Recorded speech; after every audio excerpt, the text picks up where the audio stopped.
ay nagkalat at laganap ngayon. Gaya na lamang po nito. Dili ang Biblia may pillar and foundation of truth, ha? Nangangaral mga sangkay at tinuturuan ng marami na tila baga ang salita ng Diyos, secondary lamang po ang mga nakasulat sa Biblia. At ang tumatayong pundasyon mga sangkay ng pananampalataya ay ang sinasabi niyang church. Bay, paminaw ma? Dili ang Biblia may foundation, pillar and foundation of truth. Ang simbahan, dili ang Biblia.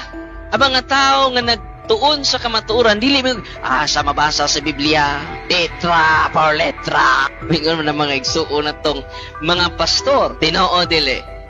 Di mi mo to, wa sa Biblia. Wa sa Biblia, di mi mo to. Biblia, dili mo pillar and foundation of truth. Amen? Kinsay pillar and foundation of truth? Ang tinod nga simbahan, way langin ang Iglesia Katolika Apostolika Romana. Amen? Dili unsay mabasa sa Biblia. Isa itong maling pangangaral mga sangkay at pangliligaw sa maraming tao sa huling panahon. Iyon, ang nakita at narinig ninyo ay si Sangkay Janjan, isang vlogger ng fundamentalistang grupo, isa sa mga branches ng Born Again. At alam niyo naman na patok ngayon sa mga sikta na Born Again at sa iba pang mga siktang tatag lamang ng tao yung kanilang doktrina na di naman mabasa sa Biblia, sa Latin, sola scriptura o Bible alone. Biblia lang daw. Biblia lang daw ang basihan sa pananampalataya. Pero wala namang mabasa sa Biblia yung salitang Bible alone. Yung Biblia lamang ang batayan. Isa si Martin Luther ang nag-imbento sa sola scriptura. Ito ang maling turo ni Martin Luther at kinopya ng iba't ibang mga siktang tatag lamang ng tao sa ating panahon ngayon. At tingnan niyo ang nagtuturo ng sola scriptura o Bible alone. Di po ba? Ang dami ng mga nagtuturo at tumatangkilip na ganyan, kahit na si Pastor Apollo Kibuloy, si Felix Manalo, pero ang resulta, nagtatag ng sarili nilang sekta, iba't ibang aral, iba't ibang founders, iba't ibang interpretasyon sa Bible alone. Tatalakayan natin ito dahil si Father Darwin daw ang bulaang propeta. Kasi umalingan, pag palaging inulit-ulit ay magmukha talagang katotohanan para sa ating mga kapatid na kulang ang kaalaman. Ang pagkadaya ay maranasan sa iba't ibang paraan. Pero napakasakit pag madaya tayo sa pananampalataya. Dahil nanganib pati ang ating kaluluwa. Viva Cristo Rey! Pro Dio et Ecclesia! Kumusta? Welcome. Itong inyong lingkod, Brad Wendell Talibong, muli makasama ninyo. At ininyiyahan natin ang ating mga suking taga-subaybay. Huwag kalimutan na sa bago pa lang, pindutin ang like sa ating live. At huwag din kalimutang mag-subscribe at pindutin ang bell button para updated kayo. Mag-comment at i-share ninyo mga kapatid para updated kayo. At inaniyahan din natin ang ating mga suking taga-subaybay. At lalo na sa mga bago pa lang, huwag kalimutan na mag-subscribe sa ating channel, ang Pananampalataya at Katwiran. May dalawang channel po tayo, no, sa Pananampalataya at Katwiran, mga kapatid. So sa lahat natin mga suking taga-subaybay, welcome po sa ating live streaming at sa ating Pananampalataya at Katwiran sa Facebook page, mga kapatid. Kumusta sa lahat, no? At ating tatalakayin itong banat ng isang vlogger na si Sangkay Janjan kay Father Darwin, mga kapatid, na ang aral daw na sinabi niyang bulaang propeta dahil nagtuturo na ang Biblia ay siya ang haligi at suhay ng katotohanan. Kumusta? Maraming salamat po kapatid na Mila sa suporta. Maraming salamat po sa inyo. God bless. At sa lahat ng mga pumasok, pwede kayong mag-comment anong pahayag batay sa pahayag nitong born again na vlogger. At si kapatid na Miela, have a blessed day. Gloria Soroan, good afternoon. Ilagay ninyo kung saan kayo nakabase ngayon. No, shout out natin. Si Eljan Kabuga, God bless po sa lahat. Ingat tayo palagi, laging magdasal sa may kapal sa ating kaligtasan. God bless sa lahat. Si kapatid na Josie Balabay, good afternoon. Bro Windel, keep up the good work. Sky Ant, present. Si Farley P. Rabi, good afternoon sa tanan. O si kapatid na Adeline Simbahon, good PM Bro Windel. Sa lahat ng mga taga-subaybay, diyan sa pananampalataya at katuwiran, si kapatid na Rocham, Laura Nelia. Good afternoon, Bro Windel, watching and listening from Pagadian City, Prodio et Ecclesia. Sa lahat nating mga kapatid, no? Si Hilaria Palblor Labrado, no? Si Arim Puzon diyan sa Kuwait, si Titus Neri, si Jose Noel Sopo diyan, desperado na kayo ning mga sulpot na mimersonal na gyud. Okay. So, sa pagkakataong ito, sasagutin natin mga kapatid itong pahayag ni Janjan Sangkay na sinabi niyang ang aral ni Father Darwin ay aral ng bulaang propeta. Ngayon, di ba niya napansin na lahat ng mga siktang tatag ng tao, mula pa sa pag-alis ni Martin Luther, ay sola scriptura. Meron silang 5 alons. Imagine, 5 alons, Bible alone, Christ alone, grace alone. So, mga alons nila, no? Si Sangkay Janjan ang bulaan. Nag-comment. So, balikan natin, ha? Kabulaang mga ngaral ay nagkalat at laganap ngayon. Gaya na lamang po nito. Dili ang Biblia may pillar and foundation of truth, ha? Nangangaral mga sangkay at tinuturuan ng marami na tila baga ang salita ng Diyos, secondary lamang po ang mga nakasulat sa Biblia. At ang tumatayong pundasyon mga sangkay ng pananampalataya ay ang sinasabi niyang church. Kay paminaw ma, dili ang Biblia may foundation, pillar and foundation of truth. Ang simbahan, dili ang Biblia. Ang mga tao nga nagtuon sa kamatuoran, dili mo sa mabasa sa Biblia, letra por letra. Mingon mo na mga igsuon na tong mga pastor, tinoo dili. Di mi mo to kay wa sa Biblia. Wa sa Biblia, di mi mo to. Ang Biblia dili mo pillar and foundation of truth. Amen. Kinsay pillar and foundation of truth, ang tinuod nga simbahan, way langin ang Iglesia Katolika Apostolika Romana. Amen. Dili unsay mabasa sa Biblia. Isa itong maling pangangaral mga sangkay at pangliligaw sa maraming tao sa huling panahon.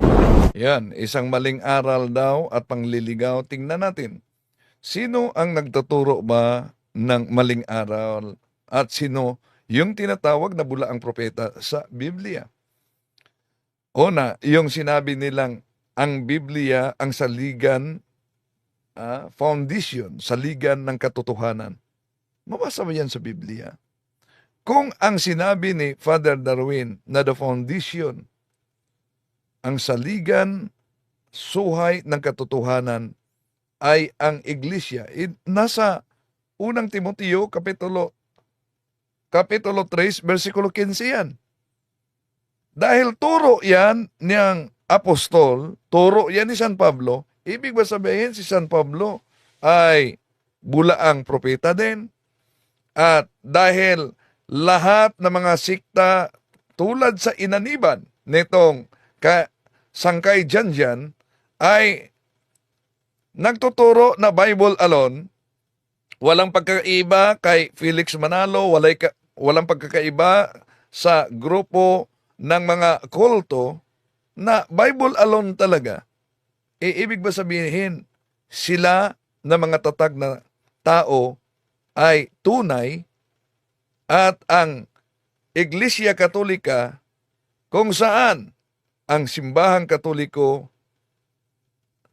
diyan sa simbahang Katoliko nanggaling ang Biblia. Yun ang pinagtutulong-tulungan nila na sinasabing bulaang mangangaral.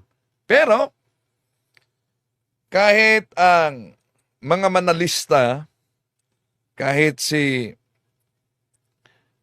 Pastor Apollo Kibuloy, binanatan man ang simbahang Katoliko at iba pang mga born again, napansin ba ninyo mga kapatid na mayroong pastor, ministro at iba pang mangangaral sa siktang born again, fundamentalista na ang kanilang binanatan ang nagtatag sa simbahang Katoliko? Wala kayong marinig na may pastor na tinutuligsa nila ang nagtatag sa simbahang Katoliko. Bakit? Dahil kung kanilang tinitira ang nagtatag sa simbahang Katoliko, mapilitan sila sa pag-research sa kasaysayan sino nga ba ang founder ng simbahang Katoliko. At mamaya, tatalakayin natin yan mga kapatid. Pakinggan muna natin itong vlogger na si Sangkay Janjan. Sangkay Janjan. Totoo nga ang sinasabi ng Biblia na sa huling mga araw, mga sangkay ay may mga bulaang mangangaral, bulaang propeta at marami pa pong iba na ginagamit ang salita ng Diyos upang dayain ang kahit na sino. Sa huling mga araw, mga sangkay, magiging new normal ang lahat ng ito kung ang mundo ay nagiging magulo dahil nga po sa Totoo talaga na may mga bulaang mangangaral na lilitaw sa huling araw. Sino ba ang katuparan niyan? Sa huling araw, walang iba. Ang mga siktang tatag lamang ng tao dahil sila'y lumitaw sa huling araw. At karamihan, galing sa simbahang Katoliko dahil sa Martin Luther, ang ama ng mga protestante, sa mga siktang tatag lamang ng tao ay dating Katoliko.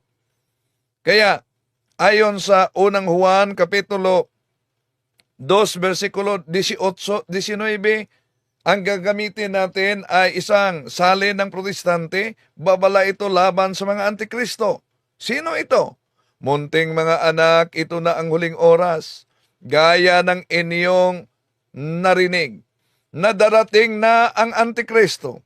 Kahit ngayon ay marami ng antikristo. Kaya malalaman natin na ito na ang huling oras. Humihiwalay sila sa atin, subalit hindi sila kabilang sa atin. Sapagkat kung kabilang sila sa atin, nanatili sana silang kasama natin. Ngunit umalis sila upang mahayag na sila ay hindi kasama natin. So, yun ang mga babala, ang babala ni San Juan na lilitaw ang bulaang mangangaral. At itong mga taong ito ay galing lang sa atin, humihiwalay sa atin. Anong dahilan? Dahil sa kasunduan. Ayon sa Ikalawang Pedro, Kapitulo 2, versikulo 2 hanggang 3, noong una may mga huwad na propetang lumitaw sa Israel. Gayon din naman, may darating sa gitna ninyo na mga huwad na guro. Lihim silang nagtuturo ng mga maling aral na ang dulot ay kapahamakan. Pati ang Panginoong tumubo sa kanila ay kanilang itinatakwil, kaya't di magtatagal at sila'y mapapahamak. At marami silang nahikayat na sumusunod sa kanilang kahalayan.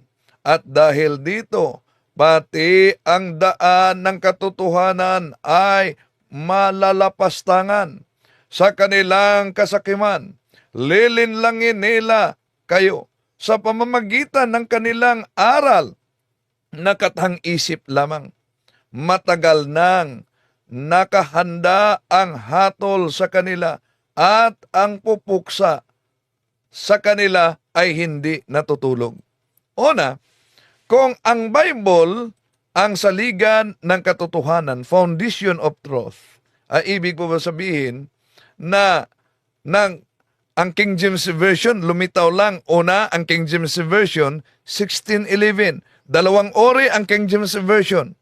May King James Version 1611 na ito kung tignan natin ay ang mga aklat katulad sa simbahang Katoliko. Merong 72 books. Ganon din ang King James Version 1611. Ngunit ang King James Version 1827 sa British Foreign Bible Society, yon, tinanggal na nila ang tinatawag na Deuterocanon sa simbahang Katoliko na sa kanila apokrypha. Kailan tinanggal? Sa British Bible Society.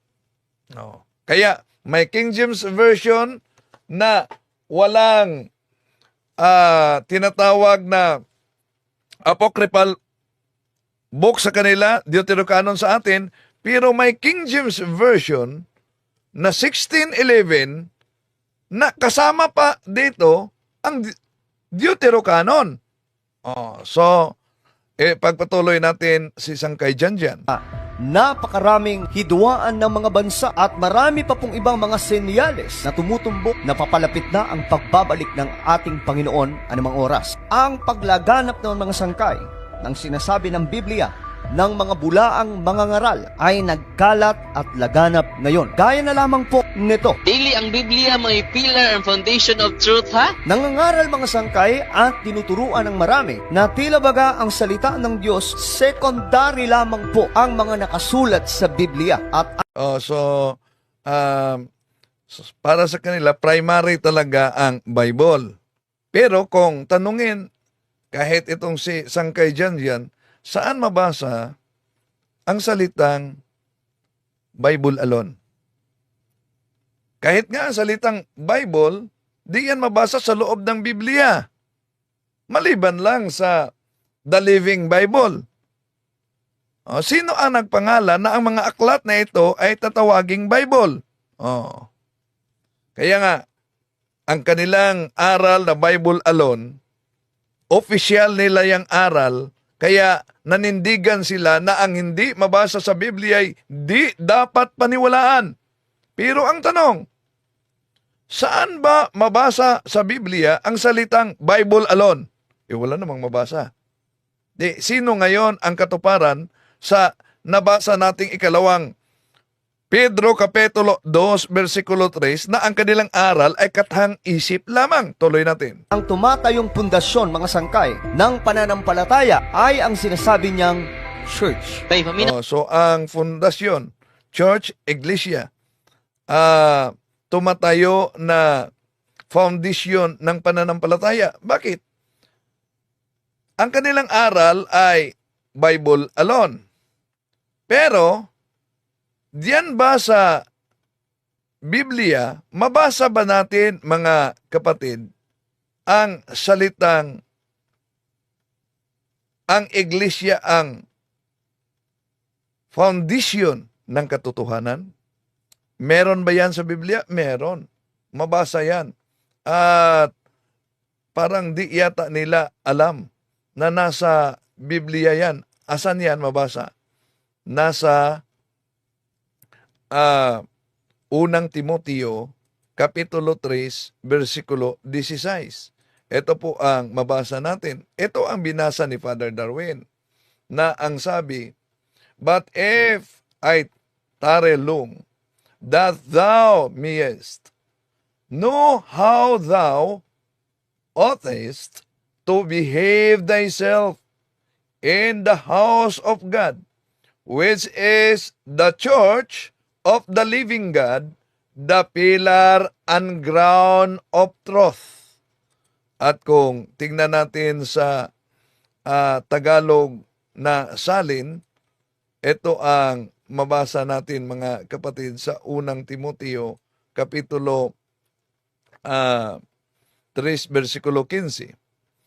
"Ngunit kung ako'y magluwat ng mahabang panahon, ay upang maalaman mo kung paano ang dapat sa mga tao na ugaliin nila sa bahay ng Diyos, na siyang iglesia ng Diyos na buhay, at haligi at suhay ng katotohanan."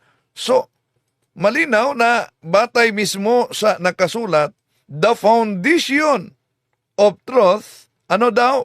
Kahit sa Biblia ng mga Protestante, ay ang iglesia, haligi at suhay ng katotohanan. Ngayon, kung para sa mga siktang tatag lamang ng tao, ang nagtuturo na ang iglesia na haligi at suhay ng katotohanan ay isang aral ng bulaan na mga ngaral. Ibig po ba sabihin si San Pablo ay nangangaral at isang bulaan na tagapagturo dahil sinabi niya batay mismo sa mabasa sa unang Timoteo 3:15 na ang iglesia, ang bahay ng Diyos, na siyang iglesia ng Diyos na buhay, haligi at suhay ng katotohanan.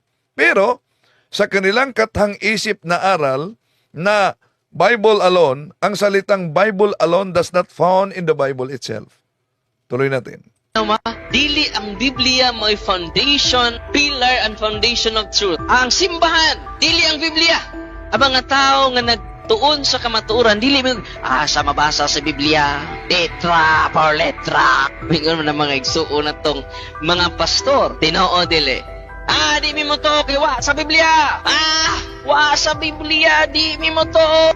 Biblia dili mo pillar and foundation of truth. Amen. Kinsay pillar and foundation of truth, ang tinuod nga simbahan, way langin ang Iglesia Katolika Apostolika Romana. Okay, Ona, bago natin ituloy ang kanyang reaksyon.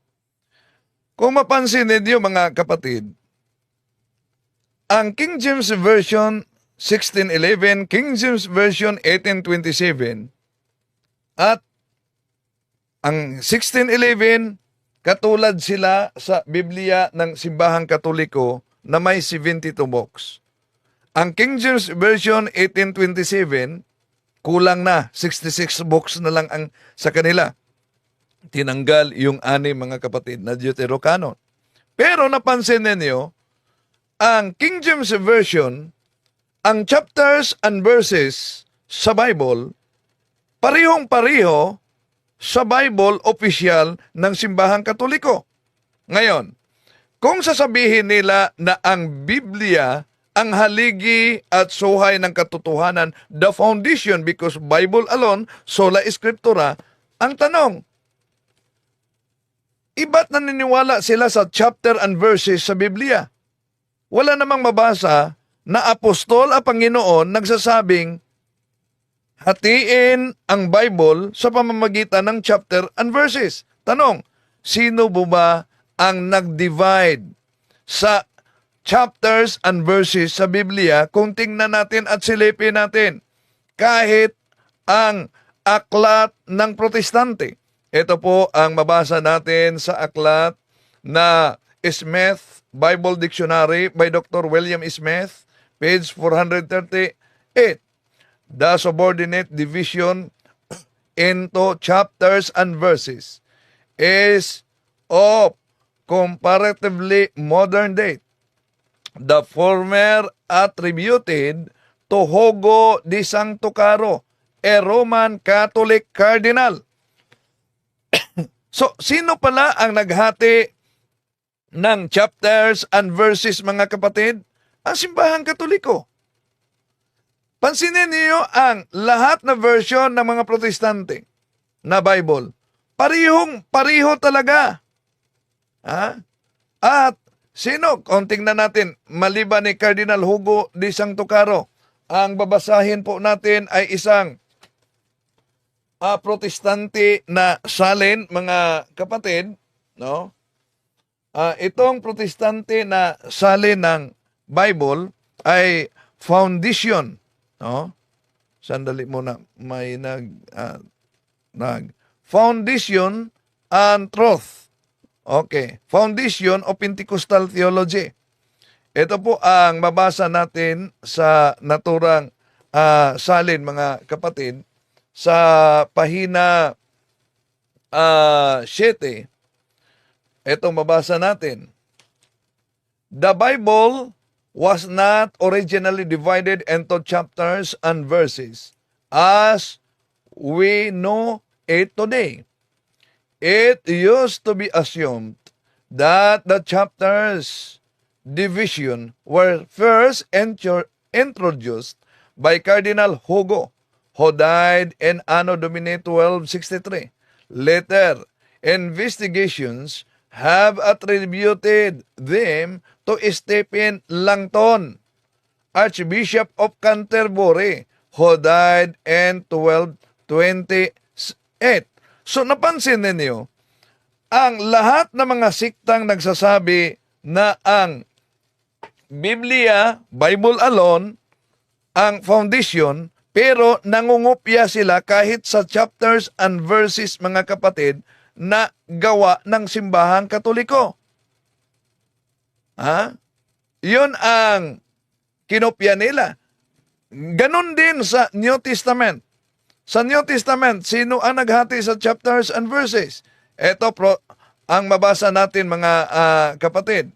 Sa Catholic Encyclopedia, page 174. The Bible, as we know it from Vulgate, contains 72 books divided into chapters introduced for Old Testament by Sanctis Pagninos in 1528 and for New Testament by Robert Estepanos in 1555. Yon. So, napansin niyo ang kanilang King James Version, kahit 1611, 1827, yon, nangungupya talaga sa division ng chapters and verses. Pagkatapos, sinasabing Bible alone. Di lang yan. Ginagamit nila yung Bible alone, mga kapatid, dahil yun ang paraan nila upang i-deny ang authority ng simbahan. Pero, halimbawa, si Sangkay Janjan, tatanungin natin, Bible alone ang paniniwala nila. Ano po bang uri ng kalendaryo ang sinunod nila sa kasalukuyang panahon? Walang iba, itong Gregorian calendar. Lahat ng mga sekta nangungopya. Sino po ba ang nagdeklara ng Gregorian calendar? Si Papa Gregory XIII. Ayaw nila ng authority ng simbahan, pero kinopya nila ang bunga ng deklarasyon ng simbahang Katoliko. May mabasa ba sa Biblia na dapat deklara ng Gregorian calendar? Wala naman. Pero sinunod nila. Kinopya nila. Ibig sabihin, hindi nila matatakasan ang katotohanan na ang authority talaga ay ang tunay na iglesia. Ngunit, yung mga siktang tatag lamang ng tao para pabulaanan ang authority ng tunay na iglesia, sila'y nagtuturo ng Bible alone na ang Biblia ay foundation. haligi at suhay ng katotohanan. Na di naman yan mabasa. Tuloy natin. Amen? Dili unsay mabasa sa Biblia. Isa itong maling pangangaral, mga sangkay, at pangliligaw sa maraming tao. So maling aral daw umano mga sangkay at panliligaw ng mga tao. Kaya ibalik natin sa kanila. Asan mabasa ang Latin sa Latin Bible na sola scriptura? Wala namang mabasang ganyan, di po ba? O sinong naliligaw ngayon? Kahit sa English, kahit sa King James Version, saan mabasa sa King James Version ang aral nilang Bible alone? Wala namang mabasa, di po ba? O sinong naligaw ngayon? Tuloy natin. Sa huling panahon, sapagkat sinasabi nga po ng salita ng Diyos na ang Biblia ay mahalaga at unang-unang mapagkukunan ng di tayo tutol na ang Biblia ay mahalaga. Pero tutol tayo na Bible alone. Dahil alam naman natin na ang saligan ng katotohanan maliban, mga kapatid, sa Bible ay merong tinatawag na teaching authority, yung mga ngaral mismo na authority na may koneksyon ng mga apostol. Yun ang magisterium, teaching authority. Pangalawa, merong tradisyon. May tradisyon. Nasa Biblia yan, kahit King James Version. Pero kung sabihin nitong mga protestante at ng mga born again na ang lahat na aral ay dapat nasa Biblia. Nasa Biblia. Makita niyo, mga kapatid, na ang mga nagtangkilik sa ganitong aral sola scriptura, meron silang mga sariling mga templo. At sa sariling templo, nilagyan ng mga pangalan. Halimbawa, born again, Harvest Church, may Iglesia ni Cristo, Church of Christ, Iglesia Cristohanon. Di ba? Pero ang punto dito, kung Bible alone at di paniniwalaan ang di mabasa sa Biblia, asan mabasa sa Biblia na magtatag kayo ng templo at yung templo na yan, lagyan ninyong pangalan. Meron ba yan sa Biblia? Wala naman. Pero yun ang kadalasang practice ng mga born again. Para linlangin ang mga tao na di tatanggapin ang authority ng simbahang katoliko, pero kinopya naman nila ang kalendaryo na bunga ng authority ng simbahang katoliko. Magawa kayo ng sariling kalendaryo ninyo. Okay, tuloy tayo. Source ng knowledge at wisdom na nanggagaling sa ating Panginoon upang hindi tayo maligaw sa huling panahon. Ayon Yung sinabi na ng Biblia lamang ang batayan ng umanumang kapatid dahil yon ay source. Sabi ni Mili Muntahas, unsubscribe ko yan si Janjan Sangkay Janjan. Sabi ni, wag naman, para timbang-timbang ninyo, no? Okay. Sabi ni Sangkay Janjan, mga kapatid, na ang Biblia ang batayan sa katotohanan para di maligaw. Napansin niyo, lahat ng mga born again, lahat ng mga siktang tatag ng tao, yun ang kanilang tinatangkilik na aral, Bible alone. Pero anong resulta? Sila nga ay naligaw. Imagine, kahit si Pastor Apollo Kibuloy, sola scriptura, Bible alone, o anong resulta kung hindi siya naligaw? Siya ang may-ari ng ating kaluluwa. Siya ang appointed Son of God. Ito lang ang may-ari ng universe na nakulong. Hindi na, Felix Manalo. Siya'y anghel, si Kristo'y tao. Biblia at bawat doktrina may katumbas na salin ng Biblia dahil sa aral nilang Bible alone at dapat nasa Biblia. Di mo ba? Ang mga tumatangkilik sa ganyang aral, sila mismo ay nawala. Iba't ibang mga sikta, iba't ibang interpretasyon, iba't ibang founders. Sa Cebuano pa, Santa nagiging santa, santa iyag founder, santa iyag interpret, santa iyag tukod. Tuloy natin. Nga po sa salita ng Diyos in Revelation chapter 1 verse 3. Blessed is the one who reads aloud the words of this prophecy. And blessed are those who hear it and take to heart what is written in it, because the time is near. Mapalad ang Wala tayong tutol diyan na mapalad ang magbasa. Pero meron ba diyan na sinabi nila na Bible alone, Biblia lang? Wala naman, di ba? Asan diyan na sinabi na Bible alone o Biblia lang? Wala naman tayong mabasa diyan. Yun ba dahil nabasa yung Revelation? Ibig ba sabihin na Bible na yon? May mabasa ba yan kahit sa anong salin na ang tinutukoy diyan ay Bible? Yung aklat na binasa nila, yung aklat na isinulat ni San Juan. Pero hindi pa yon buo na tinatawag na Bible.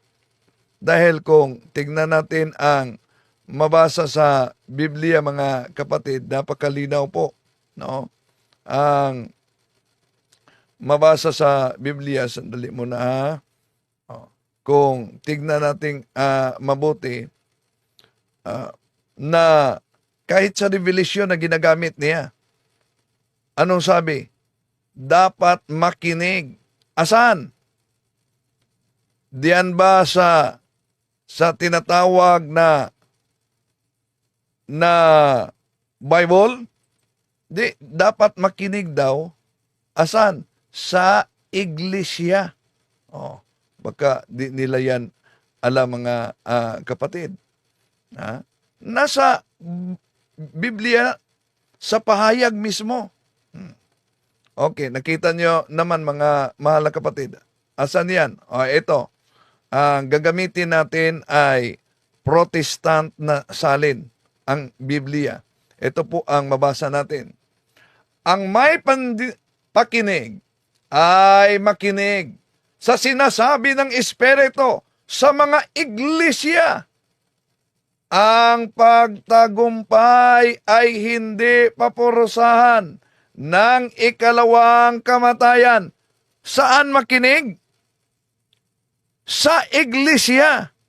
Kaya, tama naman na mapalad ang magbasa sa naturang aklat. Pero kailangan kang makinig sa iglesia. Bakit makinig sa iglesia? Dahil sa daming tumatangkilik ng Bible alone, Biblia lang, mga kapatid. Anong resulta? Ang resulta, nagtatag ng iba't meron na nga mga pirated na Santo Papa din na lumitaw sa ating panahon kahit na dito sa Pilipinas, di ba? Si Atro Champion. Si Isidro Bahan Vilado. Dati nakinig ako kay Sangkay. Pero nung matagal siya nung nangaral siya tungkol sa Biblia, hindi na ako nag-view sa kanya. Mali ang aral niya. Yun pala'y born again siya. Si Champion, Bro Wendell, tanong ko, saan kumuha ng pera o pundo ang Vatican Church? At saan kumukuha ng sweldo ang Pope at mga pari ng Roman Catholic? Sagot, si Milay Montahas. Bro Wendell, noon ko po na subscribe si Sangkay Janjan. Simula nalaman ko na di siya Catholic at siniraan niya ang simbahang Katoliko. Nangaan ko po siya noon, pero yung paninira siya di ko matanggap. Si Ginny Balunsod, dati rin ako nanoon sa kanya. Hindi ako nag-subscribe. Tas mula nung nalaman sa ibang sikta, hindi na ako silip sa YT niya. Si Elinita Lyungon. Oy, sandali muna, no? Sa mga nagsubaybay sa atin ngayon, oo, maraming salamat. May sandali. Sandali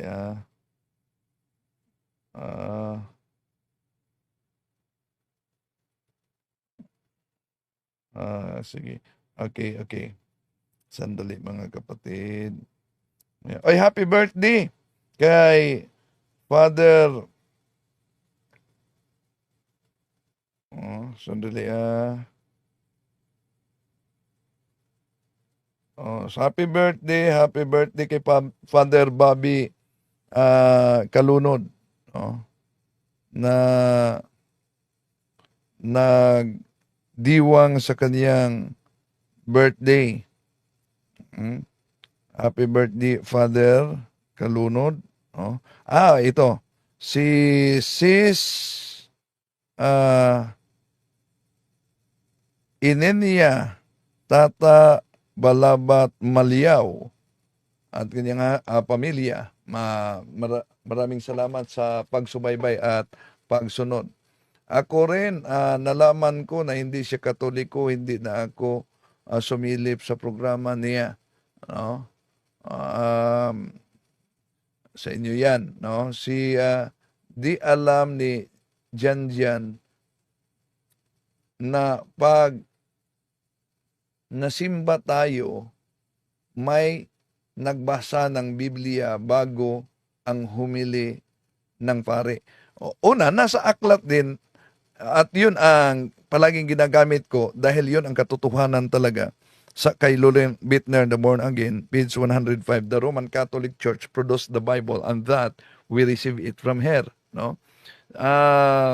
Si Daniel Tolentino, paano naman ang hindi marunong magbasa? Hindi pala sila ligtas dahil sa Bible lang ang pinagbasihan nila at ito rin ang nagmamahal kulang sa kaalaman.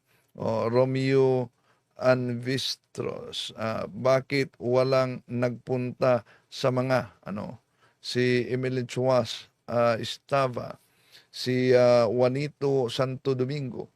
Mali talaga ang Bible alone dahil may Espiritu Santong isinugo na magtuturo sa lahat sa panahon kahit sa mga bagay na hindi sinasabi ni Kristo na alagad. 1:16-12-14 Muslim Islam.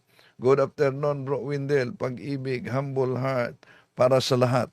Okay, ipagpatuloy natin mga kapatid, no? So, yan. Kung sasabihin nila na Bible alone, tingnan natin, diyan pa lang sa Biblia mismo, eto, makita natin kung ang batayan ba Biblia, tulad sa mga siktang tatag lamang ng tao, ano ang turo ng mga apostol? Eto, Efeso Kapitulo 3, versikulo 10. Ginawa niya ito upang sa pamamagitan ng iglesia ay maipakilala ngayon sa mga pinuno at mga may kapangyarihan sa sangkalangitan ang walang hanggang karunungan ng Diyos na nahahayag sa iba't ibang paraan. Ano daw ang mabasa mga kapatid? Sa pamamagitan ng iglesia. Hindi naman mabasa ditong sa pamamagitan ng Biblia. Iglesia talaga. Maipakilala ngayon sa mga pinuno at sa mga may kapangyarihan sa sangkalangitan ang walang hanggang karunungan ng Diyos na nahayag sa iba't ibang paraan. Dito pa lang, kontra na sa Bible alone. Dahil ang mga apostol, si San Pablo, nagturo na sa pamamagitan ng iglesia, maihayag ang karunungan ng Diyos sa iba't ibang paraan. Okay. Si Elinita Liugan, alam niyo, Brother Windel, yan din ang problema ko. Sa asawa ko, umalis sa Catholic, lumipat sa ibang sikta. Yun ang problema ng karamihan, kapatid, lalo na sa mga Katoliko, dating Katoliko, katuparan sa unang Juan 2:18-19, nandito na ang mga Antikristo, sila'y dating kasama natin, ngunit sila'y humihiwalay sa atin upang makilala na sila'y hindi talaga kasama natin. No? So, yon ang problema sa mga Katoliko na Katoliko lamang sa pangalan at walang alam sa doktrina sa aral ng simbahan. Ibig sabihin, parang lubo na hangin lamang ang laman, kaya kung saan ang ihip ng hangin, madali lang itong matangay. Kaya sa mga kapatid dating Katoliko, pag-aralan natin ang ating pananampalataya. Dami ng mga sumulpot na ngayon na siktang tatag lamang ng tao na nagsasabing Bible alone, ngunit ang salitang Bible alone, di naman mabasa kahit saang version ng Biblia ang salitang Bible alone. Tuloy natin. Numan na nagbabasa ng salita ng Diyos sapagkat nakikita niya kung ano ang mga nagaganap sa mundo na nasusulat po sa salita ng ating Panginoon. Na ang ibig sabihin lamang, ang Biblia po ang source ng knowledge na malaman natin kung sino ang ating Panginoong Diyos na tagapaglikha ng lahat ng bagay at kung ano ang gagawin ng tao para So, ang tanong, ang Biblia lang ang source. Ang Biblia lang ang source. Para malaman umano natin. Paano ngayon ang sinabi ni San Pablo sa Efeso Kapitulo 3, versikulo 10? Ginawa niya ito upang sa pamamagitan ng iglesia, maipakilala ngayon sa mga pinuno, sa mga may kapangyarihan, sa sangkalangitan, ang walang hanggang karunungan ng Diyos na nahahayag sa iba't ibang paraan. Ba't hindi sinabing sa pamamagitan ng Biblia? Malinaw ang sinabi, sa pamamagitan ng iglesia. Yan naman, salungat na naman yan. Sabi ni kapatid na Romeo Anvistros, bakit walang nagpunta sa mga sulpot sa Vatican kung sila ang tunay na iglesia ni Kristo? Ang mga pinuno ng mga bansa nagpunta. Dahil ang Vatican, ang simbahang Katoliko, katuparan yan sa hula sa Daniel 2:44 na ang Diyos ay magtatag ng kaharian na hindi maaagaw ang kapangyarihan ni numan at ito'y gigiba ng mga kaharian. Ano pa ba yung katuparan na kaharian na hula? Dahil kung basahin ninyo ang Douay version, may footnote yan, the kingdom of God, which is the Catholic Church that cannot be destroyed. Ang tanong, ano po ba ang kaharian na giniba sa naturang iglesia? Walang iba. Ang kaharian ng mga pagano noon, di ba, ay nagiba. At ang dugo ng mga martyrs ay nagiging binhi sa pananampalataya, mga kapatid. Okay. Sandali, ang dami mga nag-comment ngayon. Good afternoon, Bro Wendell. Isa kong subscriber ni Sangkay Janjan. Pero nang nalaman ko na anti-Christ, nag-unsubscribe. Huwag naman kayo mag-unsubscribe. No? Pakinggan nyo na lang. No? At dapat pag-aralan ninyo. Huwag nyo unsubscribe si Janjan. Sangkay Janjan. Si Happy Life Vlog, yan si Sangkay, marunong gumawa ng kwento. Yan, alam mo, matalino, black ako talaga yan noon pa. Si Rick Bintambling, kung wala ang Bibliyang hawak natin ngayon, hiwa-hiwalay ang aklat sa hawak natin ngayon. Noong panahon pa, sa panahong Jesus dito sa lupa. Tama naman, wala namang mabasa ang ating Panginoon Jesucristo na magsulat kayo. Na inutusan niya ang kanyang mga apostol. Ang utos niya ay ipangaral. At bahagi sa kanilang pangaral, iyon, nagsulat sila. At yung kanilang mga sulat, noon ay tinatawag na Sacred Scrolls. Kinulikta yan ng simbahan, ginawang isang aklat, at may mga aklat na di tinanggap, na hindi inspired by the Holy Spirit, at hinati ng chapters and verses. At nang natapos niyan, wala pang protestante. Noon wala pa, ni isa. Kaya diyan ninyo makita mga kapatid, na ang simbahan noon nagbabala na, huwag niyong isalin ang Biblia, lalo na kung di kayo authorized. Dahil pag isalin, pagbasa sa Biblia, o anong resulta? Tingnan si Kibuloy, siya na ang appointed son of God. Siya ang may-ari sa buong sanlibutan. Siya ang may-ari sa ating kaluluwa. O tingnan niyo si Eliseo Soriano. Meron din siyang interpretasyon na sarili, pero binago-bago. Tingnan niyo si Felix Manalo. Siya ay anghel. So, tingnan niyo si Ellen Goldwhite, siya ay propeta. Si Joseph Smith, siya ay propeta.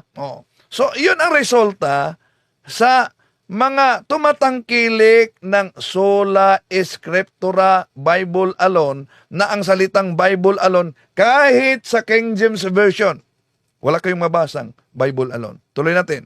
Ligtas, lalong-lalo na mga sangkay, yung mga nagaganap ngayon sa ating planeta na nakasaad sa Biblia. Ang salita ng Diyos ang siyang guide nating lahat kung papaano mamuhay kasama ang ating Panginoon. Isa sa ginagamit mga sangkay na mga Ayun, ang ginagamit ni Father Darwin, paano niya tutulan? tulad nitong mga ngaral ay ang 1 Timothy 3:15. Ayon po kay Apostle Paul, "If I delay, you may know how one ought to behave in the household of God, which is the church of the living God, a pillar and buttress of the truth." Kaya naman mga sangkay, sinasabi nila na ang literal na building o organisasyon, yun daw po ang sinasabing church, Ang literal na building o organisasyon ay sinasabing church. Una, di naman sinabi ni Father Darwin, kaya research naman pag may time, na ang building ay siyang haligi at suhay ng katotohanan. Pag sinabing iglesia, ang tunay na iglesia, ecclesia, yun ang mga tao na pinili ng Diyos na iniligtas niya sa kaniyang banal na dugo. Pero may mga tao na humihiwalay sa tunay na kawan ng ating Panginoon Jesucristo. Yun ang tinatawag sa unang Juan 2:18-19 na mga antikristo. ang church ay hindi po building, kundi Tama naman. Ang church ay hindi building. Pero sila, kasi kadalasan sa mga born again, wala naman silang templo. Yung iba ay nag-rent saan? Sa sinihan, no? Doon nag-rent. Doon magsagawa ng kanilang hindi naman yun pagsasamba mga kapatid, sa mga born again. Bible study lang yon, dahil sa mga labas sa simbahang Katoliko, wala sa kanila ang the real presence of Christ na nasa simbahang Katoliko sa pamamagitan ng Eucharistia. So ang kanila ay Bible study lang. Okay. So, una, itutuwid natin, nang sinabi ng ating Panginoong, balikan natin si Father Darwin, nang sinabi ni Father Darwin na ang haligi at suhay ng katotohanan ay ang iglesia, di naman niya sinabi diyan na ang building, ang haligi at suhay ng katotohanan. Kaya tama ang binasa niya at ang binasa ni Father Darwin, ngunit kung ako'y magluwat ng mahabang panahon, ay upang malaman mo kung paano ang dapat sa mga tao na ugaliin nila sa bahay ng Diyos na siyang iglesia ng Diyos na buhay at haligi at suhay ng katotohanan. So diyan, ang iglesia na buhay ay tumutukoy yan sa kawan ng ating Panginoong Jesucristo, hindi building. May tunay na kawan. Pero tandaan natin, yung mga tumatangkilik kasi sa Sola Scriptura, Bible alone, one of the common dogmas outside the Catholic Church is the dogma of indifferentism. Yung kanilang notion that all religions are equally true. Yan, mali yan mga kapatid. No? Sabi ni July Holyo, magandang hapon Bro Windil, watching from Calbayog City. Si Randy Shell, naka 1 million subscriber si Sangkay dahil sa kanyang mga clickbaits. So, okay. Si Bintambling, sabi ni Bintambling, wala silang alam sa oral tradisyon. Di nila nabasa yan sa King James Version. Tingnan natin, sisilipin natin mamaya. Maliban sa oral tradisyon, may apostole, may tradisyon talaga sa King James Version. Pero di nila yan pinaniniwalaan, ngunit tinatanggap naman nila ang kalendaryo na deklara ng Simbahang Katoliko. Si Enrico Jr. de Ilan, ano daw? Grade 1 level, si Sangkay Janjan. So, ituloy natin. Ang church ay ang tayo mismo na tinubos ng ating Panginoon. Wala tayong tutol na tayo ang tinubos ng ating Panginoong Hesus. Pero ang problema, merong mga umaangke na tinubos humihiwalay sa tunay na kawan ng ating Panginoon Jesucristo. Diba? Pero natutulan ba niya ang sinabi ni Father Darwin na naunang sinabi niya na si Father Darwin ay bulaang propeta? Anong sabi ni Father Darwin? Binasa lang ni Father Darwin.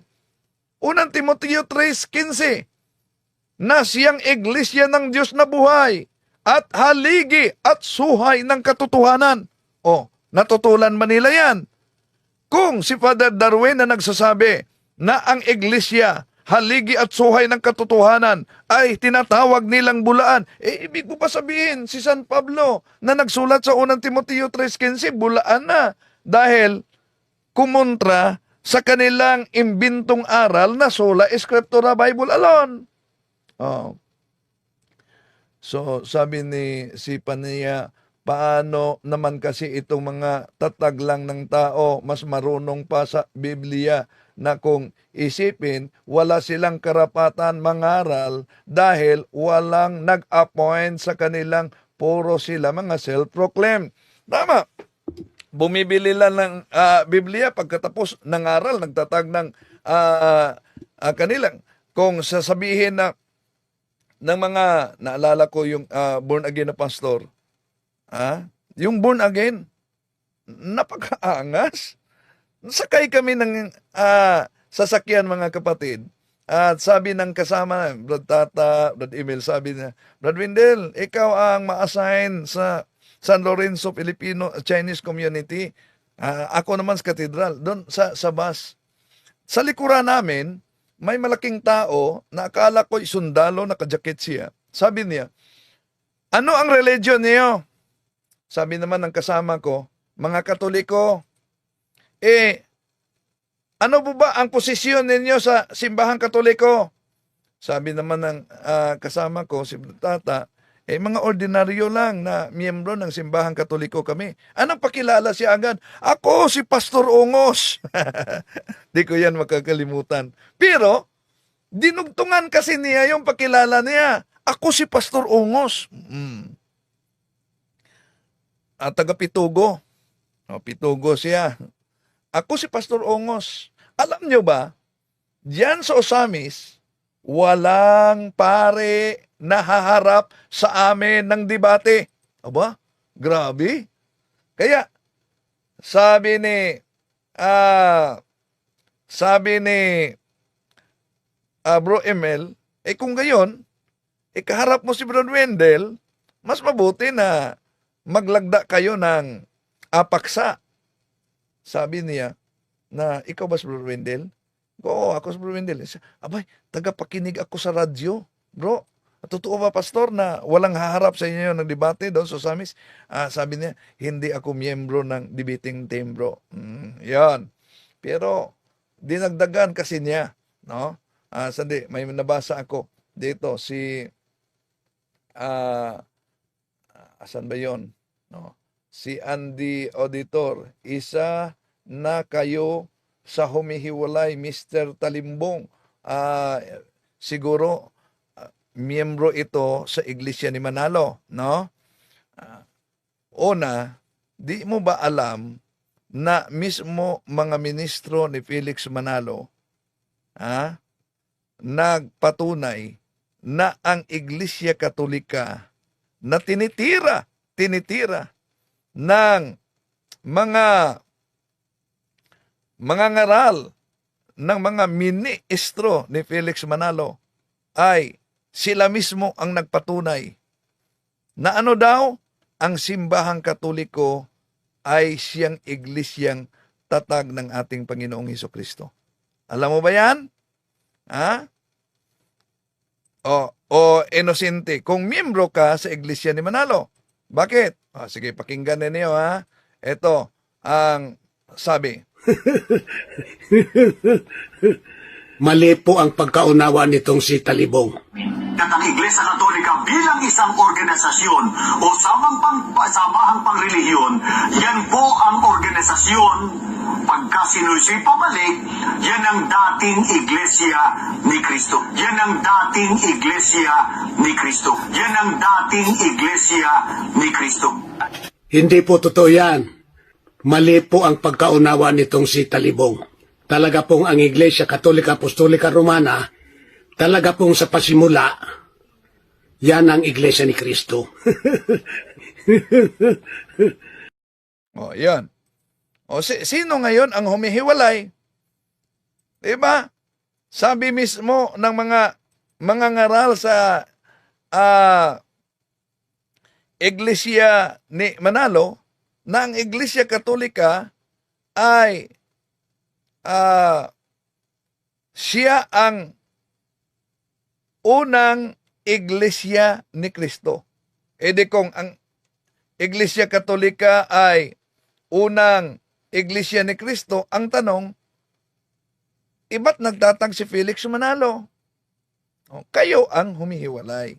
Tuloy natin, si Sangkay Janjan. Okay, ito. Pamamagitan ng kanyang dugo. Halimbawa na lamang po ang naisulat po sa Biblia sa Romans chapter 16, kung saan binati Yung Romans chapter 16, tumututol bayas binasa ni Father Darwin na ang Iglesia ng Diyos, ang haligi at suhay ng katotohanan sa unang Timoteo? Hindi naman. po ni Apostle Paul si Priscilla at Aquila na kapwa niya manggagawa sa ating Panginoon, mga sangkay. Dito makikita po natin na ang church ay hindi po yung building, kundi yung tayo mismong sumasampalataya sa ating Panginoon. Sinabi ba ni Father Darwin na ang church na siya ang saligan ng katotohanan, pillar and foundation ay sinabi ba niya na yun ay building? Hindi. Yun ang kawa ng ating Panginoon Jesucristo, na dapat ang tao ay papasok upang maligtas sa kawan ng ating Panginoon Jesucristo. Kung tingnan natin ang sali ng mga protestante, Juan 10:7, tuloy natin sa 9, ito ang sabi ng ating Panginoon. Muli ngang sinabi ni Jesus sa kanila, katotohanan sinabi ko sa inyo, ako ang pinto ng mga tupa. Ang lahat ng naunang dumating sa akin ay mga mangnanakaw at mga tulisan, subalit hindi sila dininig ng mga tupa. Ako ang pinto, ang sinumang pumasok sa pamamagitan ko ay maliligtas. Siya ay papasok at lalabas at makasumpong ng pastulan. So, yun, kailangan talaga na papasok tayo sa pinto na sinabi ng ating Panginoong Hesus sa Juan Kapitulo 17:9, ako ang pinto. Itong ako ang pinto, mga kapatid, siya ay merong kawan na dapat kahit pa may kinikalala siyang mga tupa na hindi kabilang sa kawan, kanyang sinabing dapat dadalhin niya. Saan? Sa kawan upang makinig sa isang pastol. Ito ang mabasa natin sa Juan Kapitulo 16. Mayroon akong ibang mga tupa na wala sa kawang ito. Sila rin ay dapat kong dalhin at diringgin nila ang aking tinig at magkakaroon ng isang kawan at isang pastol. So, kailangan talaga na papasok ka sa kawan ng ating Panginoon Jesucristo. Tanong, sa mga nagsasabi na Bible alone, Biblia lang ang batayan, may nabasa natin San Juan Kapitulo 10:16 na kailangan papasok sa kawan. Ano ba yung kawan? Born again ba yan? Mga kapatid, alam nyo na ang salin na ito ay salin protestante. Paraphrase on the New Testament, Richard Baxter. Juan 10:16. Tingnan natin, ano ba ang kawan na binanggit? Dahil para sa kanila, Bible alone, dapat mabasa sa Biblia. Sa mga gustong letra por letra, sige, hanapin ninyo ito na salin. Anong mabasa sa paraphrase na ito? Ito ang mabasa, mga mahal na kapatid. Masurprise sila. John chapter 10 verse 16. And besides the Jews, I have chosen people among the Gentiles. Them I must call and gather to me. The Jews and Gentiles shall be one Catholic Church. Under me, their only universal head and shepherd. Yun. Baka ang sasabihin ng ibang mga ngaral na nagsasabing Bible alone, Biblia lang, wala naman yan sa King James Version. Di na natin yan problema. Bakit? Protestant na scholar ang nagsulat nito, ang nagsalin nito. Kaya, kung ito nasalin, tulad sa confraternity, mga kapatid, na may mabasang Catholic, pwede nilang sabihin, bias yan dahil Katoliko yan. Pero iba, Protestant na scholar, Bible scholar, ang nagsulat sa paraphrase on the New Testament na ang Juan Kapitulo 10:16 na kawan ay Catholic Church. Tanong, meron pa bang ibang Protestant na nagsabi na ang John chapter 10 verse 16 ay Catholic yan? Ito, Joseph Hall na Paraphrase Bible, John chapter 10 verse 16, Protestant din ito. Ano po ba ang mabasa dito, mga kapatid, para sa mga sola scriptura, Bible alone? Ito mabasa. Pansinin ninyo. Ye, my chosen people of the Jews are now my known and noted flock, but I have other sheep also beside you, and even the Gentiles, which are not of your fold, but shall have the fold of their own. Thereof shall be united into one body of the church with you.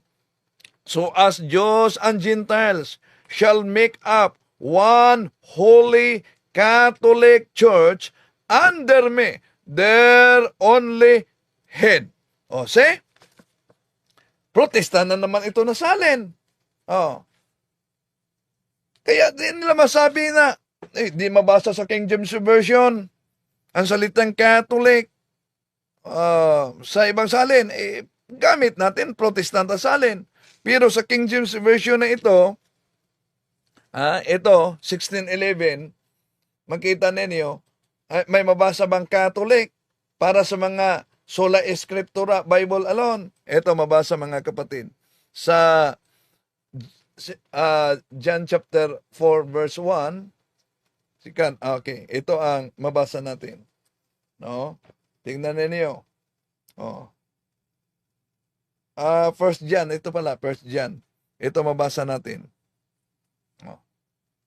He warneth them not to believe all teachers who boast in the Spirit, but to try them by the rules of the Catholic faith.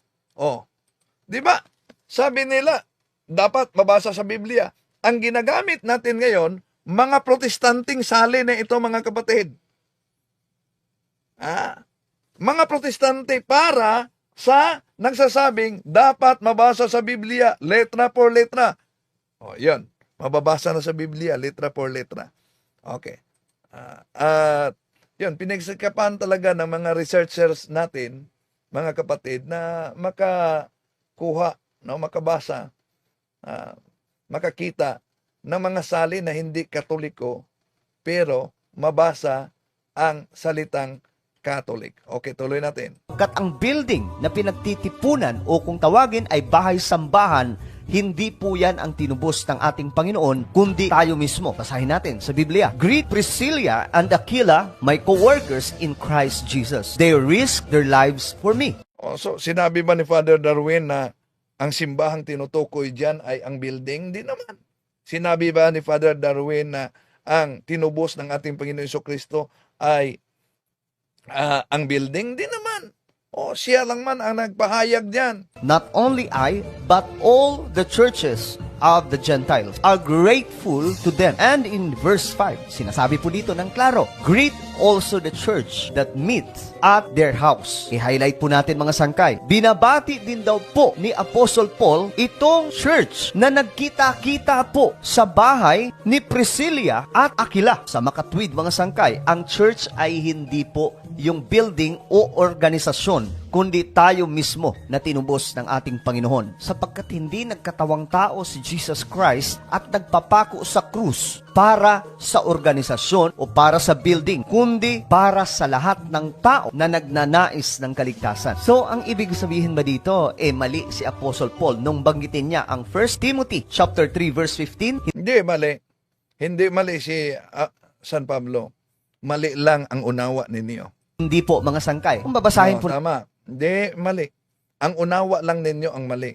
Dahil humihiwalay kayo sa tunay na iglesia at ang aral ninyo ay sola scriptura, Bible alone, na ang salitang Bible alone, panindigan ninyo, dapat mabasa sa Biblia. Ang di mabasa sa Biblia, di paniniwalaan. Pero ang tanong, may mabasa ba sa Biblia na sola scriptura, Bible alone?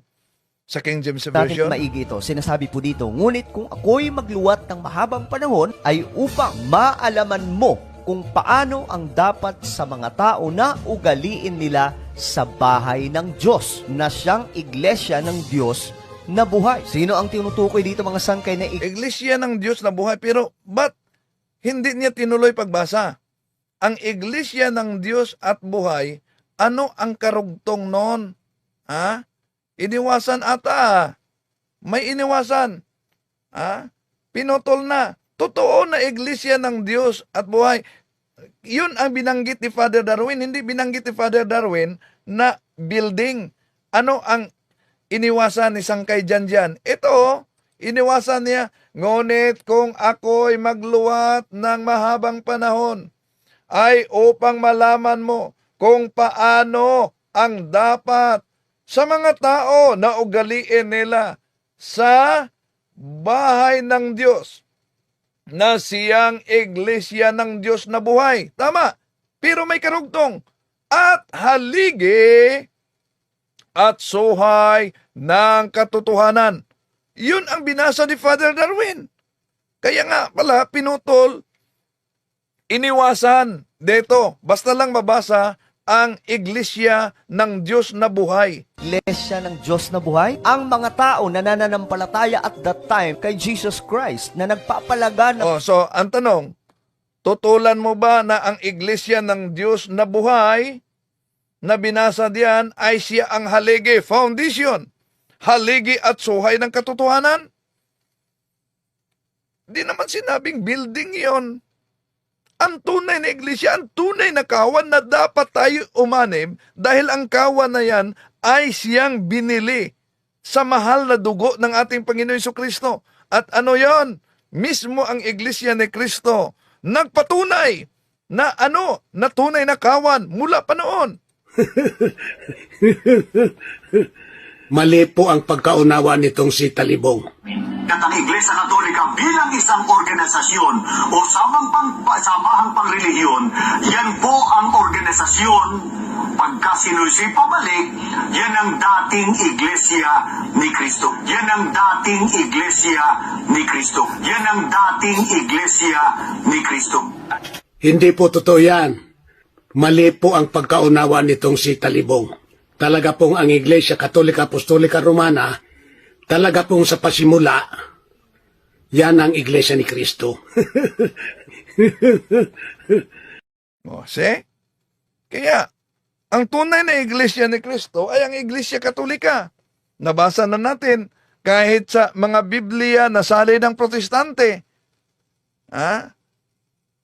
Di ba hanap nila letra por letra dahil Bible alone? Okay, tuloy natin. Po ng katotohanan na sinasabi pa nga po sa Biblia at haligi at suhay ng katotohanan. Ang tinutukoy So, haligi at suhay ng katotohanan. So, tutulan ba na ang iglesia ng Diyos na buhay ang haligi at suhay ng katotohanan? Yun ang binanggit ni Father Darwin na sinabi ni Sangkay Janjan na si Father Darwin ay nangaral daw ng maling aral. lamang po dito ni Apostle Paul, mga sangkay, ay yung mga miyembro, mga kaanib ng pagpapalaganap ng katotohanan sa magandang balita na mula kay Jesus Christ. Sila yung nagdadala ng foundation ng katotohanan. Pero hindi ibig sabihin neto, mga sangkay, na ang mismong building ang tinatawag. Di naman tayo tutol diyan na ang nagdala ng foundation, di alam nila na ang tunay na iglesia pala, siya ang nagdala ng foundation ng katotohanan.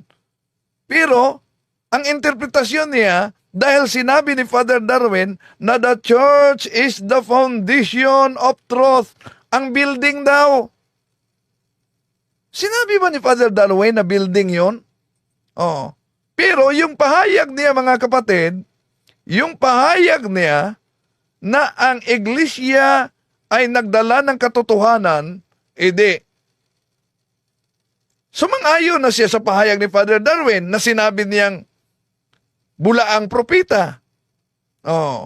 Bulaang propeta daw si Father Darwin. Alam pala niya, kontra naman yan sa sinasabi at aral nilang sola scriptura Bible alone. Okay, tuloy tayo. Tawag na church dahil wala ni isang bersikulo, mga sangkay, na mababasa sa Biblia na ang church ay isang building o isang organisasyon. Tinutukoy So, ang church ay isang building at isang organisasyon. Una, ang building hindi yan maaaring magiging organisasyon. Mali na naman. Ang kawan, kaya nga kawan, nandyan ang mga tupa. At dahil nandyan ang tupa, nandyan ang pastol at makinig. Di anong tawag diyan? Yung tupa na nasa kawan at may pastol, yun ang organisasyon sa tunay na iglesia. Bakit? Ang born again ba hindi organisasyon? I-define mo muna yung organisasyon. Anong ibig sabihin ng organisasyon? No? Okay, tuloy natin. po dito, mga sangkay, gusto ni Apostle Paul na maisaayos, mga sangkay, kung papaano ang tamang pang-uugali ng mga naunang Kristiyano at that time. Kaya naman, mga sangkay, mag-iingat po tayo sa mga mangangaral na gumagamit po ng iisang bersikulo lamang at wala pong supporting verse, sapagkat ito po ang sinasabi ng Biblia. Mag-ingat kayo upang hindi kayo mabihag dinuman sa pamamagitan ng walang kabuluhan at madayang katuruan na hindi kay Kristo nagmula, kundi sa mga tradisyon ng mga tao at sa mga alituntunin ng mundong ito. Madayang katuruan. Madayang katuruan at sa mga tradisyon. Ang tanong ng mga tao, ano po yung tradisyon ng mga tao na yan?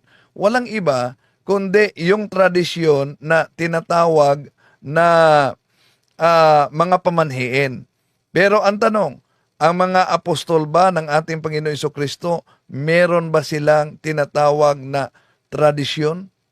Meron. Yon siguro ang di alam ng mga kapatid natin sa iba yung pananampalataya. Kaya research naman pag may time.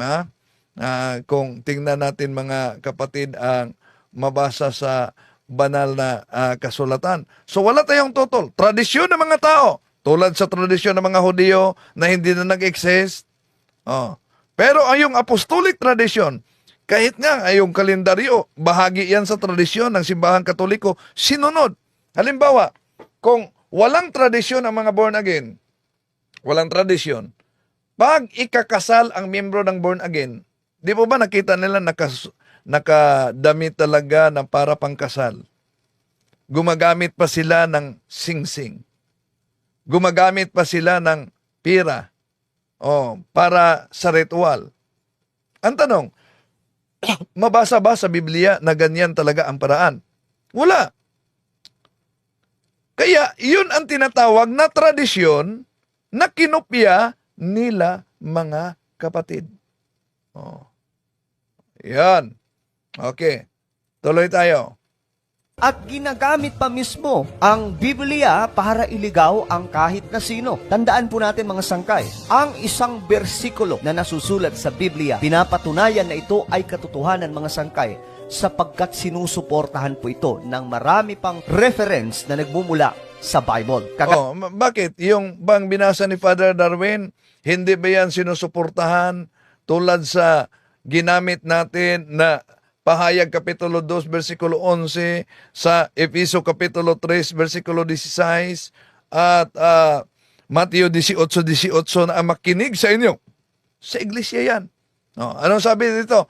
Dito lang, may dinagdag siya. Kaya po nitong 1 Timothy 3:15, napakarami pong supporting verse dyan na pinapatunayan lamang mga sangkay na ang tinutukoy po ditong iglesia na siyang source ng katotohanan ay walang iba, kundi ang mga taong mananampalataya at itong pahayag na ito, kontra na sa kanilang aral na Bible alone. Dahil, tumatangkilip pala, 1 Timoteo 3:15, na ang simbahan ay siyang haligi at suhay ng katotohanan. Hindi Bible. Tama si Father Darwin. Tama si Father Darwin. Kaya sinusuportahan pa niya mismo. time. Kaya ito po yung paalala sa atin ng salita ng Diyos na itatak po natin sa ating Sige nga be. Ano ang paalala niya? isipan at ating puso. 2 Corinthians chapter 11, the Bible says, "And no wonder, for even Satan disguised himself as an angel of light." So kahit daw po si Satanas, mga sangkay, nagdi-disguise na ang kanyang sarili ay katulad po ng isang anghel sa liwanag. So ang tanong dito mga sangkay, So may pinutol siya diyan, no? Di niya tinapos, no? Di kapag taka-taka kahit si Satanas magkunwaring anghel ng liwanag, kaya di kapag taka-taka na ang kanyang mga alagad ay magkunwaring alagad, mga apostol. So, yun. At nangyari ito. Kaya nga napansin niyo ba, ilang branches na ngayon ng born again churches na nangangaral at fundamentalist na Bible alone, pero iba't iba ang aral, iba't ibang interpretasyon. Di ba? Kahit sa Amerika may mga born again na ang pastor nila mismo pinainom ng lason yung mga miyembro nila at patay. Mga born again yan. Sa Cebu, may born again na pastor na nagbuhos ng dahil aabot na umano ang wakas, aabot na ang tribulation, nagbuhos ng gasolina sa plaza noon at nagsindi. At may interpretasyon siya 3 oras, muling mabubuhay siya. Anong resulta? Nabuhay ba? Wala. Yun ang nagiging kulto kahit sa born again, no? Okay, tuloy natin mga kapatid. Sangkay, sino nga ba talaga ang pundasyon ng katotohanan? Sino ang pundasyon ng ating pananampalataya na tinutukoy po dito mga sangkay sa 1 Timothy chapter 3 verse 15? Sabi po ng Biblia mga sangkay, sapagkat wala ng ibang pundasyong maaaring ilagay maliban sa nailagay na. Walang iba kundi si Jesucristo. So malinaw na sa Wala tayong tutol diyan. Pero tandaan natin, Kolosas Kapitulo 1, versikulo 18, anong sabi? Si Kristo ang ulo sa iglesia at ang iglesia ay kanyang katawan. Eto, Kolosas Kapitulo 1, versikulo 18. Si Kristo ang ulo ng iglesia na kanyang katawan. Siya ang pinagmula nito, ang unang nabubuhay sa mga patay, para magiging pinakadakila siya sa lahat. O anong punto dito? Sa mga born again kasi at ibang mga siktang tatag ng tao, tinatanggap nila si Kristo bilang ulo. Pero ang tunay na kawan, ang tunay na iglesia, abay tinatalikuran nila. Anong resulta? Kung tinatanggap ninyo ang ulo, ngunit ang tunay na kawan, ang tunay na iglesia, na ayon sa Protestant na salin, ay ang Katoliko'y tinatalikuran ninyo. Anong resulta? Kung ulo lang, walang katawan, manananggal ang resulta niyan. ating lahat ngayon mga sangkay, hindi po ang building or organization ng isang simbahan Una, hindi daw ang building. Narinig nyo ba na sinabi ni Father Darwin na building ang foundation? Di naman. Dahil kung ang building at tinutukoy niya ito'y organisasyon, kahit kailan, sangkay dyan, ang building, hindi yan magiging organisasyon. Ha? Kundi, ang mga tupa na nasa loob ng kawan, na may iisang pastol, yun ang organisasyon sa tunay na iglesyang tatag ng ating Panginoon Jesucristo. Okay, tuloy natin. ang pundasyon ng katotohanan at ng ating pananampalataya, kundi mga sangkay, si Jesucristo lamang. Sabi ng Biblia, nailagay na, walang iba kundi si Jesus Christ. O kung si ating Panginoon Jesucristo ang foundation, edi walang tutol kayo na di hiwalay ang ating Panginoong Jesucristo sa kanyang katawan na iglesia. So kaya, dahil ang ating Panginoon Jesucristo ang ulo sa iglesia at ang iglesia ay kanyang katawan at si Kristo foundation, at yun din ang binanggit sa 1 Timoteo Kapitulo 3 versikulo 16, kaya kung tatanggapin ninyo ang ulo, itatakwil ninyo ang katawan Lamang. At ay magiging manananggal ang resulta niyan. siyempre mga sangkay, sinusuportahan po ito ng maraming reference sa Bible. Gaya na lamang po ng John chapter 14 verse 6 na ayon po sa Biblia, sumagot daw po si Jesus at sinabi po dito, I am the way and the truth. Malinaw mga sangkay na sinasabi niya, ako ang daan, ako ang katotohanan. Ang sinasabing foundation ng katotohanan, walang iba kundi si Jesus Christ lamang. I am the way, the Asan ba ang mabasa diyan na si Jesus Christ lamang alone? Dinagdagan nila. Oh. truth and the life. No one comes to the Father except through me. Sabi po ni Jesus. Kaya nga, kailangan, pag magpunta ka at pupunta ka sa Ama sa pamamagitan ng ating Panginoon Jesucristo, yun binanggit natin sa Juan Kapitulo 10, versikulo 7, papasok ka sa kawan. At ang kawan na yan na binili sa kanyang mahal na banal na dugo sa Gawa Kapitulo 20, versikulo 21, ay pinangasiwaan ng mga obispo. Wala namang obispo ang born again, di ba? Tuloy natin. Dapat po natin maintindihan mga sangkay na ang tinutukoy po sa Biblia na church ay hindi po yung building or isang organization. No, so una, ang tinutukoy daw hindi building. Di naman building ang tinutukoy ni Father Darwin. Pero, ang pagkakaiba lang, hindi building o organisasyon. Ano ba para sa mga born again? Ang building ay magiging organisasyon? Okay, tuloy tayo. Ang building, ang templo, ay palatandaan na may organisasyon na tunay na kawan under, ilalim, sa isang pastol. Kaya makikinig sa isang busis, sa isang tinig. Juan Kapitulo 10:16 na binanggit sa Biblia ng Protestante, walang iba kundi ang simbahang Katoliko. Okay, tuloy natin. Ang tinubos po ni Jesus Christ, wala pong iba kundi tayong mga tagasunod ng ating Panginoon. Ang tao mismo ang tinubos ng ating Panginoon sa krus ng Kalbaryo. Hindi po ang anumang building o anumang organisasyon na Mali na naman, no? Hindi naman sinabi ni Father Darwin na ang tinubos ay building. Kaya, pakinggan mo mabuti bago ka mag-react, sangkay dyan para di magiging butata ang resulta. ang sinasabing simbahan. Kaya nga po sinasabi ng Biblia, sapagkat kung saan may 2 o 3 nagpupulong sa aking pangalan, naroroon ako sa gitna nila. Ang Tama naman. Pero yan ay tumutukoy sa tunay na iglesia dahil ang mga pirated na sikta, unang Juan 2:18, nandito na ang mga antikristo. Sila'y galing sa atin, ngunit sila'y humihiwalay sa atin upang makilala na sila ay hindi talaga kasama natin. Bro, ang mga born agains, mayroong self-proclaimed bishop o pirated. Mga pirated yan. Tuloy natin. isang church building, wala pong silbi mga sangkay kung walang mga mananampalataya doon sapagkat hindi po So, kaya nga, walang silbi ang building umano kung walang mananampalataya.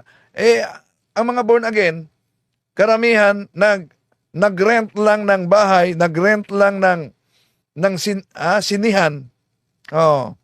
At doon sila nag-Bible study. Karamihan ng mga fundamentalista.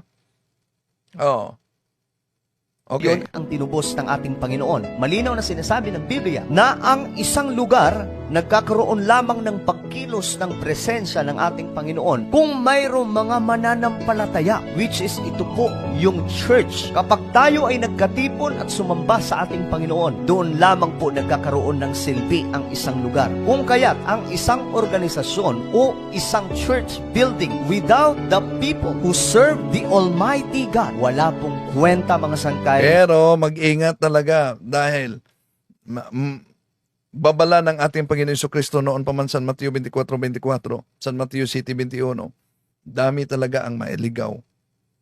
Sa mga bulaang mga ngaral, 2 Pedro, Kapitulo 2, versikulo 3, gaya sa nangyari ngayon. Kaya kahit pa may building, may templo, kahit pang may mga sumasampalataya, pero pumasok naman sa siktang tinatawag sa unang Juan 2:18, mga antikristo, dahil sila'y galing sa atin, ngunit sila'y humihiwalay sa atin upang makilala na sila'y hindi talaga kasama natin. Ang lugar na yan sapagkat ang tinubos ng ating Panginoon ay tayong mga tao, hindi po ang church building o anumang organisasyon na nag-i-exist sa panahon natin ngayon. Tanging si Jesus Christ lamang ang pundasyon ng katotohanan. Kaya't ito po ang sinasabi ng Biblia mga sangkay, subalit kahit kami o isang anghel mula sa langit ang mangaral sa inyo ng magandang balita na iba sa ipinangaral namin sa inyo, parusahan nawa siya ng Diyos. Kahit daw po isa pang anghel ang bumaba mula sa langit at mangaral nang wala po sa sinasabi ng Biblia, siya ay paparusahan ng ating Panginoon. Ang Wala namang babasa sa naturang salin kung ano ang sinasabi ng Biblia. Tingnan natin kung ano ba ang nakasulat. May Biblia ba o dinagdagan lang niya? Ito ang mabasa mga kapatid. Subalit, kahit kami o isang anghel man na mula sa langit na mangaral ng ebanghelyo na salungat sa ipinangpangaral namin sa inyo, sumpain nawa siya ng Diyos. Wala namang mabasa diyan na kung hindi nangaral na wala sa Biblia, sumpain ng Diyos. Yung mangaral ng ebanghelyo, yung mangaral ng ebanghelyo na salungat sa ipinangaral ng mga apostol. Halimbawa, asan mabasa na ang mga apostol ay nagturo? Sa kanilang ebanghelyo. na Bible alone? Wala naman. 'Di ba? Pero malinaw ang turo ng mga apostoles. Saan makita ang karunungan ng Diyos sa iba't ibang paraan? Diyan ba sa Bible? Ayon sa Efeso Kapitulo 3, versikulo 10. Ginawa niya ito upang sa pamamagitan ng iglesia ay maipakilala ngayon sa mga pinuno at sa mga may kapangyarihan sa sangkatauhan ang walang hanggang karunungan ng Diyos sa nanahayag sa iba't ibang paraan. Ano daw? Makilala sa mga sangkatauhan, mga pinuno, sa mga may kapangyarihan, sa sangkalangitan, ang walang hanggang karunungan ng Diyos sa pamamagitan ng Biblia, sa pamamagitan ng iglesia. Kaya dito pa lang, butata na ang Bible sola scriptura.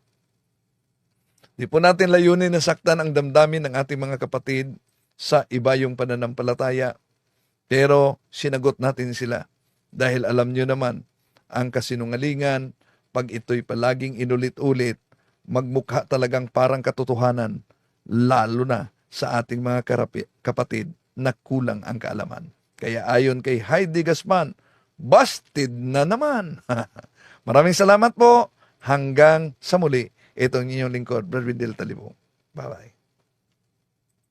To make his message known is our responsibility. So here we are to pledge our lives to the Lord.